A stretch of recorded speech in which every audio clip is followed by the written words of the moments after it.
বর্ণিল আয়োজনে স্বাধীনতার ২৫০তম বার্ষিকী উদযাপন করছে যুক্তরাষ্ট্র। হাজার হাজার আতশবাজির আলোয় রঙিন হয়ে উঠে ওয়াশিংটন ও নিউ ইয়র্ক সহ বিভিন্ন রাজ্যের রাতের আকাশ। সকালে ওয়াশিংটনে স্বাধীনতা দিবসের আয়োজনে যোগ দেন ট্রাম্প। ভাষণে নিজের কৃতিত্ব তুলে ধরার পাশাপাশি আবারও সমাজতন্ত্রকেই অন্যতম শত্রু বলে তুলে ধরেন মার্কিন প্রেসিডেন্ট।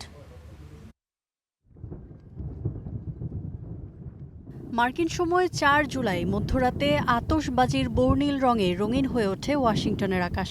হাজারো মানুষ উপভোগ করেন সেই আলোর খেলা। সামাজিক যোগাযোগ মাধ্যমে ট্রাম্প লেখেন, বেস্ট ফায়ারওয়ার্ক শো এভার। একই সময় ৮৫,০০০ আতশবাজির বর্ণিল আলোয় আলোকিত হয় নিউ ইয়র্কের আকাশ। রাতের আকাশে টানা ২৫ মিনিট ধরে চলে আলোর খেলা।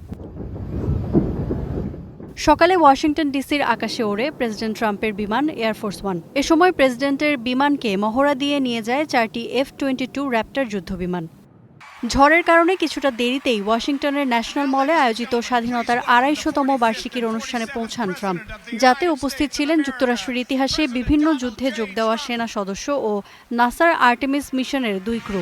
ভাষণে দেশের প্রয়াত নেতা ও বীর যোদ্ধাদের স্মরণ করেন ট্রাম্প। কেন শুবিংয়ের বয়স ছিল মাত্র ১৯ বছর। পার্ল হারবারে জাপানি হামলা থেকে তিনি বেঁচে যান। তিনি যুদ্ধের প্রথম থেকে শেষ দিন পর্যন্ত লড়েছেন। আজ তার বয়স ১০৪ বছর।